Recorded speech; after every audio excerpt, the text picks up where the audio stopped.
You know, I love talking about the Christmas story, but you can't talk about the Christmas story and fully appreciate it unless you talk about the shepherds. You see, the shepherds play a prominent role in that first Christmas story. And so today we're going to look at the Christmas story from the shepherd's perspective. And in order to do that, we're going to look at Luke chapter 2, verse 8. That night there were shepherds staying in the fields nearby, guarding their flocks of sheep. You see, the life of a shepherd was a very difficult life. They were nomadic by nature. They would be gone 2 or 3 weeks at a time looking for a different piece of territory for their flock to graze on. They were very lonely. They weren't very educated. And so socially, they were often rejected, made fun of. Really, in the social pecking order, they were at the bottom of the totem pole.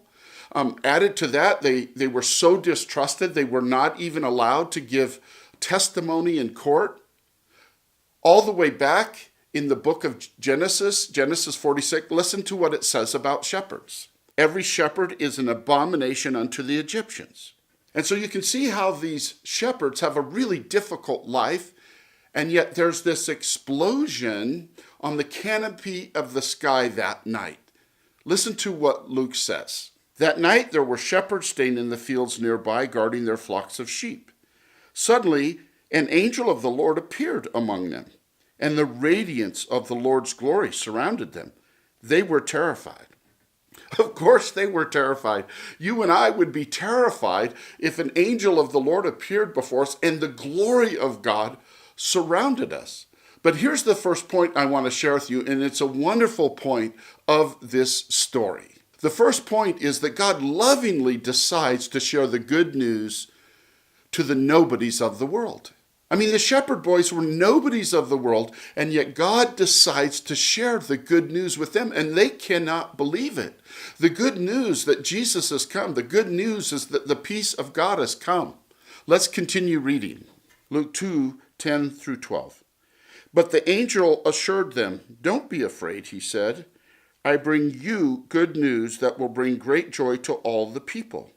The Savior, yes, the Messiah, the Lord, has been born today in Bethlehem, the city of David. And you will recognize him by this sign. You will find a baby wrapped snugly in strips of cloth, lying in a manger." Here's what's really terrific, what's absolutely amazing, is nobody ever brought good news to the shepherd boys. Nobody. And yet God decides to announce the good news of the world to these lowly shepherds. I mean, good news usually went to the people living in the palaces. Only this time the good news goes to those living on the dirt floor. The good news usually goes to kings and queens. Only this time it goes to the poor, lowly shepherds. Now, why is that important? Because the good news is for everyone. You know, this Christmas you might feel like, you know what, I don't really matter.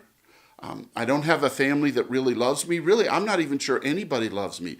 But that's absolutely not true. Because you matter to God, just like these shepherd boys mattered to God. Now, the second principle I want to talk about is that Jesus dumpster dives to give us peace. See, the angel says that Jesus came to give us peace. See, I kind of think the world's looking for peace, and no one can give us peace like the Prince of Peace. Jesus can give peace because of his forgiveness. Jesus can give us peace because he pays the penalty for our sin. And Jesus can give us peace with God. And so Jesus comes to give us peace, but he does it as a dumpster diving God. And you say, well, what do you mean, Dave? Well, you know, when someone dumpster dives, it's kind of a crude analogy. I'm not being disrespectful to Jesus. Someone dumpster dives into trash, into garbage to find something valuable. But don't you understand? That's really what the incarnation is about, what Christmas is about. That Jesus would leave the glory and the wonder and the beauty of heaven, and he would dumpster dive into earth, to this cesspool of sin in which we live. He dumpster dives into our regrets and our filth and our guilt and our shame so that we can have peace with God. That is amazing. So the real question for us is, how do we respond to a dumpster diving God? Well, the way we respond is exactly the way the shepherd boys respond. Listen to this. Luke 2:16 through 18. They hurried to the village and found Mary and Joseph. And there was the baby lying in the manger. After seeing him, the shepherds told everyone what had happened and what the angel had said to them about the child. All who heard the shepherd's story were astonished. So the first thing they do, they ran as fast as they could to meet Jesus. Well, you would too if you found out that somebody really loves you, that someone can bring you the peace that you've been looking for your whole life. You would run to him, and like Usain Bolt, they just run as fast as they can to meet Jesus.